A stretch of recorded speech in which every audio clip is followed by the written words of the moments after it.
I'm Dan Schneider. This is MRC Uncensored. I'm joined today by Chaya, Raichik, who is best known as Libs of TikTok. She is a true hero who did not set out to save the world, but she's doing it one person at a time. Chaya, thank you for joining us today. Hi, Dan. It's nice to be here with you. Yeah, this is fun because you have taken steps that I don't think you imagined would lead you to where we are today. But you've always been a risk taker. You started off school at an all-girls Hasidic Jewish school in LA, right? Yeah, so I grew up Hasidic. I still am a Hasidic Orthodox Jewish woman. I went to a private all-girls Hasidic schools my whole life. And I think some people would consider religious schools to be conforming, but I don't think you've ever been a conformist. I think you've always challenged ideas and sought the truth. I've heard from some of your classmates that you were not afraid to speak your mind. I don't know if we should go into too much detail, and I would love to hear more about this after.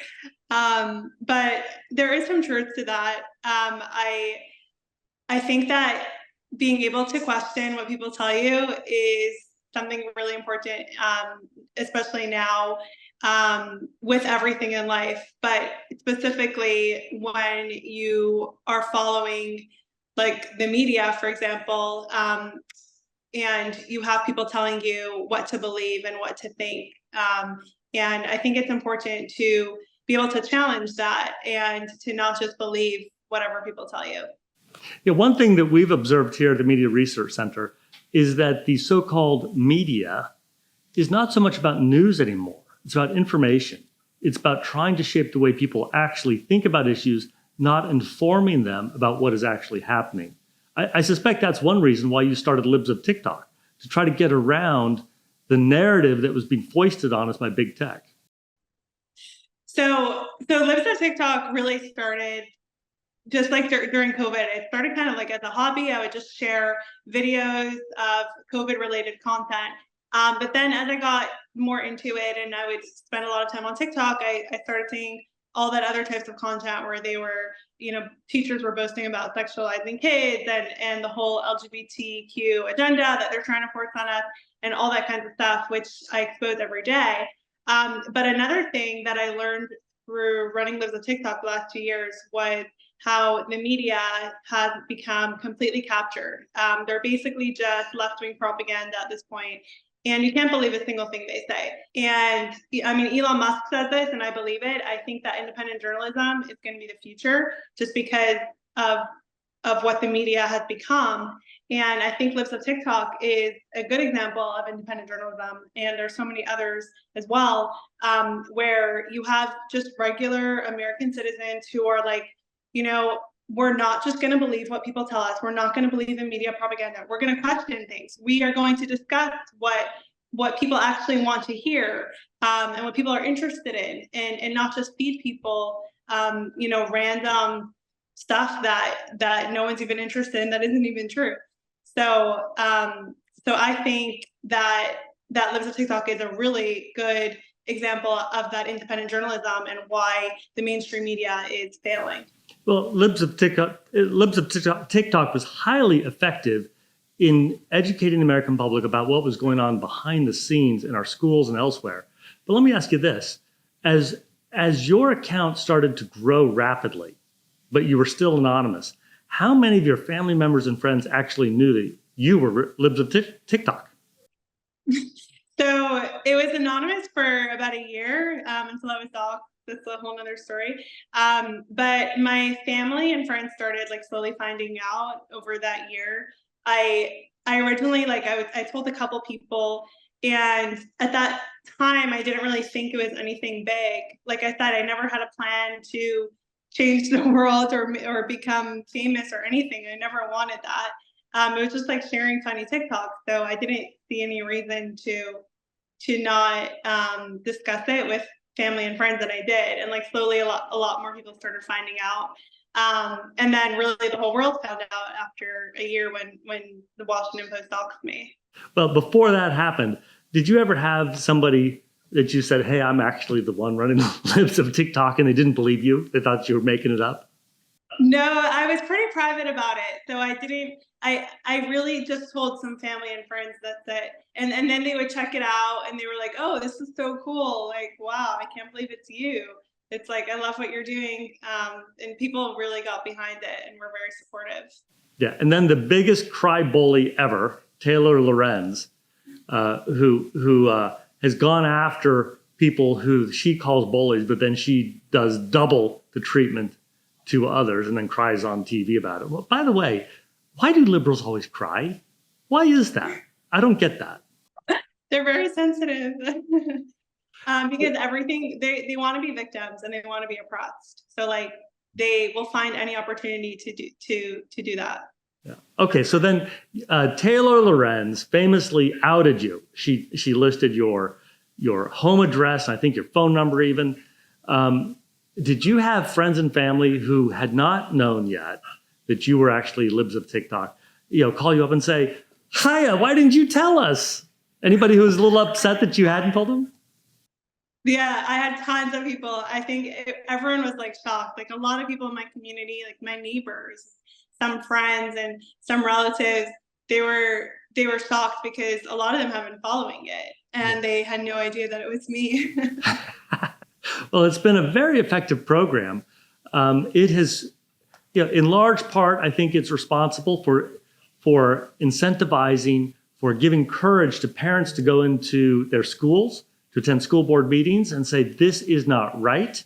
We've seen members of Congress and others who read the material that you've exposed and they try to read it into the record. And their colleagues say, you can't say that out loud. It's on national television. Like, that's the point. The sorts of things that our children are being exposed to is not appropriate even for adults. Yeah, and I think at the end of the day, it's about knowing that we're on the side of truth. So, they have come after me with everything they have, and I'm still standing here, I'm still exposing them, and I'm still being effective. And, when I hear that parents are empowered to go to school board meetings and speak out, and not just parents, but other people are starting to speak out and to expose things themselves on social media, that really makes me really happy. And I know that some people it could be scary, but at the end of the day, like I said, we're on the side of truth, and truth is going to prevail. So they will come at you. They will try everything they can to destroy you. But if you're on the side of truth, then it's nothing they do will affect you. Well, we already covered that you're a courageous person. You are a risk taker, and more Americans need to follow your lead. But let me ask you this. How does your faith impact your work? How does your faith in God motivate you? So, yeah, I was brought up to, obviously, I believe in God, and I believe that every individual is in this world for a reason. You have a purpose. And I think that when I look at my journey, I think that it would have been like really easy to give up at many, many times. It would have been easy to give up, and there were some really difficult times. But I think that my faith in God really pulled me through those difficult times, because I believe that He put me in this position for a reason. And I believe that He wants me to do this. And he's by my side. So I hope that also inspires people to speak up and to find their voice and see how they could impact our culture in a positive way. Yeah. Well, Chaya, we here at the Media Research Center operate a database called Censored. We've got well over 6,000 documented, validated cases of censorship. And of course, you're in there quite a bit because YouTube and Twitter and Facebook, they've all censored you multiple times. Do you remember the first time you were censored by one of the big tech platforms? Yeah, it was a couple months after I created the Twitter account, and I had posted that DuckDuckGo, which is like an alternative to Google search engine, they were basically discriminating in their hiring practices, and they wouldn't hire this like straight white man. And I found it on Reddit, and I just like reposted it onto Twitter, and a couple hours later they suspended me temporarily. And I remember being petrified because I didn't want to lose my account. I was very addicted to it. I still am. But I love my account, and I'm like, I don't want to lose it. And this was like 2 years ago. So it was pre-Elon, and this was when, I mean, every day there were people getting suspended. The censorship was out of control, and I was really, really terrified. Thank God it was just maybe it was a 24-hour suspension, or maybe, I don't remember exactly, but I got my account back. And then I went on to get another 6 temporary suspensions on Twitter. But that first one, I'll never forget that feeling when I saw it in my gut. I'm like, I was so scared. And it was interesting because I literally just reshared a screenshot that someone had shared. And that's basically what most of my content is. It's just resharing what they themselves were saying. And the big tech, they just, I mean, obviously they're working with the left. I mean, we know that they were working with the FBI, with the Biden admin and everything. And it's just insane that just sharing what they themselves are saying, they just can't handle it. And they just can't handle looking in the mirror. So that was my first experience with getting censored for sharing what someone else was saying. For exercising your First Amendment free speech rights. And it's so bizarre. Over and over again, we see people who take some content that somebody else posted, and their posting is fine, but when Libs of TikTok reposts it, you get in trouble. Somehow, people understand that if Libs of TikTok is running it, it must be sort of inflammatory, but the original account isn't penalized for running the same thing. Has anybody ever explained to you why you get censored, but the original creator does not? No, I mean, I've heard some like twisted mental gymnastics kind of explanations from the left, but they make absolutely no sense. I can't even try to explain it if I wanted. I think that they realize that seeing themselves in their own words, their views don't hold up to scrutiny. They just don't, and they look ridiculous. And they just can't handle seeing that happening. So that's it. It's as simple as that. Yeah. Yeah. Well, so the most recent posts on TikTok have been particularly anti-Semitic and anti-Israel. You know, at the Media Research Center, from the very get-go, we've been very supportive of Israel, against terrorism.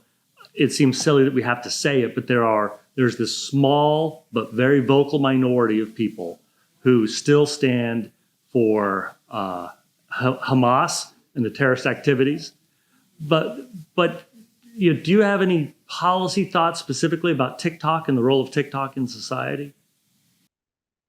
Yeah, I think I have been very vocal about this. I think TikTok should be banned. I think it's dangerous what it's doing to our youth. Not just TikTok is full of LGBTQ propaganda. So I think there have been stories of minors who have explained how TikTok literally brainwashed them into becoming trans or non-binary. So that's a massive problem, obviously. But now we learn TikTok is also, it's training Americans to hate America and to become basically just activists for left-wing causes. So it's not just the LGBTQ stuff. I mean, just yesterday, what was trending on TikTok, it was praise for Osama bin Laden and basically justifying the 9/11 attack. I mean, if anyone told you on 9/11 that there would be Americans saying that Osama was right, I mean, you wouldn't believe them, but this is where we're at now. And I think TikTok is having a huge part in that, and it's really scary. Yeah. Yeah. I'm amazed that so many Americans are starting to say, we need to consider the virtue of murder and rape and torture and taking hostages of 5-year-olds that maybe that is some form of legal valid protest. And then a protest of what? And this is, people don't seem to get their facts straight. Jews have lived in, the state of Israel, the land area we know of Israel, for 3,000 plus years. That's about twice as long as Islam has even existed. Jews have lived continuously in the land of Israel for 3,000 years. How is it that they suddenly are deemed the occupiers when it's always been land where Jews have lived? It's a really good question. I don't think they could even answer that because there just is no logic there. But I think that this whole recent trend on like college campuses specifically, but of just siding with terrorists, this whole like left-wing trend kind of, I think it's just basically they're just anti the West, they're anti-white, they're anti all of our traditions, everything we hold dear. They're obviously anti-American.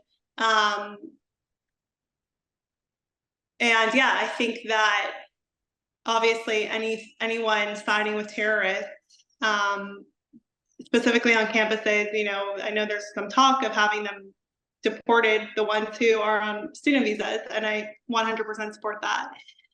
But I think it's the whole conversation the last few weeks is just I think a massive wake-up call for everyone, not just for Jews, but for everyone. Like this is where our country is heading, to a place where people, a huge majority of people are like siding with terrorists. Yeah, what we've seen in the last couple of weeks, in many respects, is disheartening. But I'm actually optimistic that the lines have now been drawn. The radical left has been working in secret for so long, but now their work is exposed. And now the American public is being asked to be educated and to pick a side. That gives me hope, because when we look at the polling, the vast majority of Americans still believe in Western values, right versus wrong, stand for America and stand for Israel. So I'm actually optimistic about our future.